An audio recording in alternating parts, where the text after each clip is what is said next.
তাওহীদের বাণী প্রচার করবা, ঐক্য ধরে রাখবা, বিচ্ছিন্ন হতে দিবা না। চলে গেছে।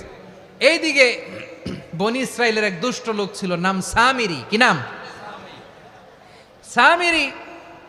সে সবাইরে বলল, তোমাদের স্বর্ণগুলো ফালাও। স্বর্ণগুলো ফেললো, বনি ইসরাইলের স্বর্ণগুলোকে গলিয়ে সে একটা গরুর বাচ্চা বানালো। গোবৎস। কিসের বাচ্চা? দেখেন গরুর পূজা কিভাবে শুরু হয় পৃথিবীতে প্রথম। গোবৎস পূজা, গরুর বাচ্চার পূজা কিভাবে। সে স্বর্ণ গলি গরুর বাচ্চা করে জিবরাইল আলাইহিস সালাম যে জমিনে এসেছিলেন, ওই ফেরেশতার পায়ের নিচের একটু মাটি সে বুদ্ধি করে প্যাকেটে রেখে দিছিল। সে গরুর বাচ্চা বানায় স্বর্ণ দিয়ে গলিয়ে ওই মাটি এটার মধ্যে ঢুকাই দিছে ভেলকি দেওয়ার জন্য। স্বর্ণ দিয়ে বানানো গোবৎস গরুর বাচ্চার গায়ে যখন সেই মাটি ছুঁড়ে দেয়া হলো, এখন বাছুরের ভেতর থেকে ভ্যাঁ ভ্যাঁ আওয়াজ আসতেছে। কি আসতেছে? সবাই তো অবাক। সামিরি বলে, আরে তোমরা যে 70 জন দিয়ে মুসা আলাইহিস সালাম রে পাঠাইছো, ওইদিকে এত ঘুরতেছে, আল্লাহরে খুঁজে পায় না, আল্লাহ তো এটার ভিতরে ঢুকছে। নাউজুবিল্লাহ বলবেন না?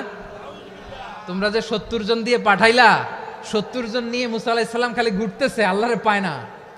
পাবে কেমনে? আল্লাহ তো, নাউজুবিল্লাহ, এটার ভিতরে সেজদা দাও। এই সেজদা দিয়ে গেল। আল্লাহর নবী হারুন আলাইহিস সালাম বললেন, খবরদার, এটা সুস্পষ্ট শিরক। আল্লাহ সব গুনাহ মাফ করে, শিরকের গুনাহ মাফ করে না। খবরদার, তোমরা থামো। কে শোনে কার কথা? এই যে যেমন এখন আপনারা আমার কথা শুনতেছেন না? শুনতেছেন? হারুন আলাইহিস সালাম বললেন, খবরদার, এই শিরকি কাজে তোমরা সংযুক্ত হয়ো না। তোমাদেরকে কি মনে নাই আমার ভাই মুসা আলাইহিস সালাম কি বলছে? আল্লাহ শিরক মাফ করে না। খবরদার, শিরক করো না, আল্লাহরে ভয় করো। হারুন আলাইহিস সালাম তাদেরকে বুঝালেন, শিরক করো না, আল্লাহরে ভয় করো। শুধু এতটুকুই তিনি বুঝালেন, দাওয়াতি কাজ পালন করলেন, কিন্তু প্রতিরোধ করেন নাই, সশস্ত্র সংগ্রামে লিপ্ত হন নাই, বাধা দেন নাই। কারণ গৃহযুদ্ধ বেঁধে যেতে পারে। উনি ভাবলেন, আমি যদি আমার বাহিনী নিয়ে দাওয়াত দেওয়ার সাথে সাথে প্রতিরোধ করি, আক্রমণ করি, ওরাও আমারে আক্রমণ করবে, ব্লাডশিড হবে, রক্তপাত। এমন অবস্থা হবে বনি ইসরায়েলের মধ্যে, যেটা হয়তো আমার ভাই মুসাও কন্ট্রোল করতে পারবে না। সুবহানাল্লাহ কইবেন না? এক একজন নবীকে আল্লাহ তাআলা কি ইন্টেলেক্ট দিয়ে পাঠিয়েছেন। তিনি ভাবলেন, আমি দাওয়াতি কাজটাই করি, এটা যে হারাম এটা থেকে শুধু বারণ করি, কিন্তু প্রতিরোধ না করি।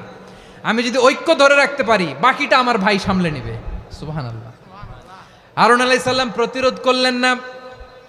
বনি ইসরায়েলের মধ্যে গৃহযুদ্ধ বেঁধে যাওয়ার আশঙ্কায় প্রতিরোধ করলেন না, আক্রমণ করলেন না, শুধু দাওয়াত দিলেন। ইন দ্য মিন টাইম মুসা আলাইহিস সালাম আল্লাহর সাথে কথা বলে যখন ফিরে আসলেন, দেখলেন বনি ইসরায়েলের অধিকাংশ লোক মুশরিক হয়ে